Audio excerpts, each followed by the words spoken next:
Pakitingnan mo lang sa Angelita. May bibilin lang ako kay Aling Kikay. Sandali lang ako.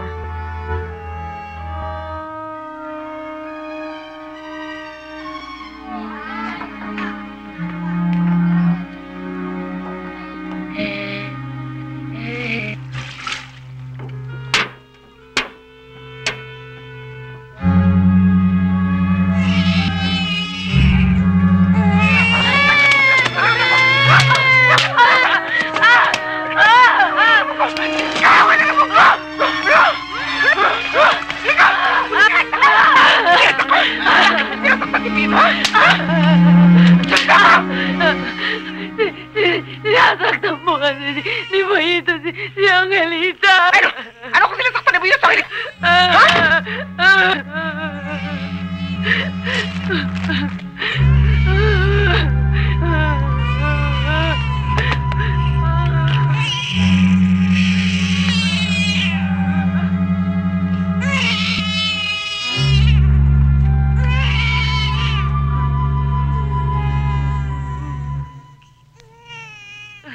Talaga bang hindi ka pwede maglabas ng kahit na paisa-isang kahong sabon, ha?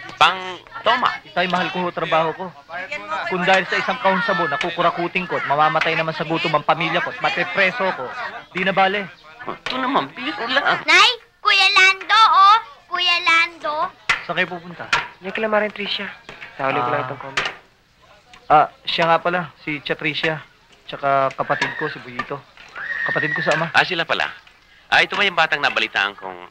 Siyang, biyanan ko. Tatay ni Lorna. Ang inyong lingkod, Tiborcio Cruzat. Nay, pangit. May sirang ang bata. Ang tingin sa gwapo, pangit. May karang madrasta mo, Lando. At batang-bata pa. Parang halos mag-abot lang kayo ng edad. Para bang nakakatanda mo lang kapatid. At lintik, sexy-sexy. Lalo na kung mirap. Suplada yan. Buhat nung mamatay si Itay, wala na siyang ibang pinatos na lalaki. Siguro teenager pa ang Chatricia mo nang maaswang ng Itay mo. Di tayo. Lando, palagi ko madadalas ako ng dalaw dito sa inyo. Liligaw ako yung Chatricia mo. Total, biyudo na ako. Pinalayas ko na si Lucy. Matagal na akong bakante sa chicks, Alam mo, Lando, tinamaan ako ni Cupido. Pakakasalan ko ang madrasta mo.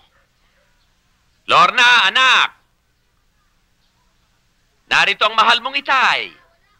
Inanyayahan ko sana kayong doon na sa bahay tumira. Nag-iisa lang ako ron. Wala na si Lucy. Naghiwalay na kami. Alam mo, Lando, makati palang babaeng iyon. Nakikipag-date sa isang taxi driver. Gulpihin ko nga. Bago ko palayasin. Masikip itong lugar ninyo. Parang bahay ng kalapate. Doon, maluwag, mapresko pa. At malapit doon sa pinagtatrabahoan mo, Lando. At ikaw din, Lorna. Makakaipon kayo na malaki. Kumain na lang kayo ng kumain. Tapos umuwi na kayo. Mahirap abutin ng gabi rito. Wala kayo sa teritoryo nyo. Magdesisyon kayo mag-asawa ba? Kisa kumuha ako ng ibang uupa ron. Di kayo na. Uupa kami sa sariling bahay. Oh, biro lang. Ito naman. Alam niyo naman na wala akong permanenteng hanap buhay, Yun ang manghihingin ko sa inyo, ipampulsa lang. Basta ba siguradong lagi niyo akong isasahog sa pagkain, di ayos lang. Total naman, magulang din niyo naman ako, hindi ba?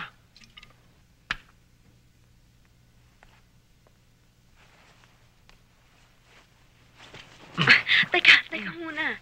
Hindi ako nakainom ng pil kanina. Naubusan ako, hindi ako nakabili. Hindi pa ako nakakabalik sa trabaho ko. Sweldo mo naman, hindi pa nadadagdagan. Ang utang natin hanggang liig pa rin.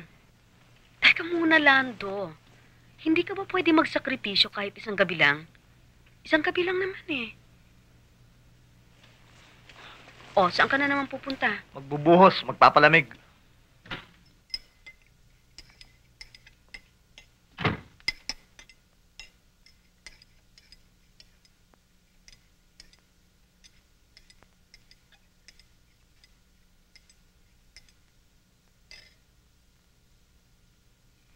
O ano?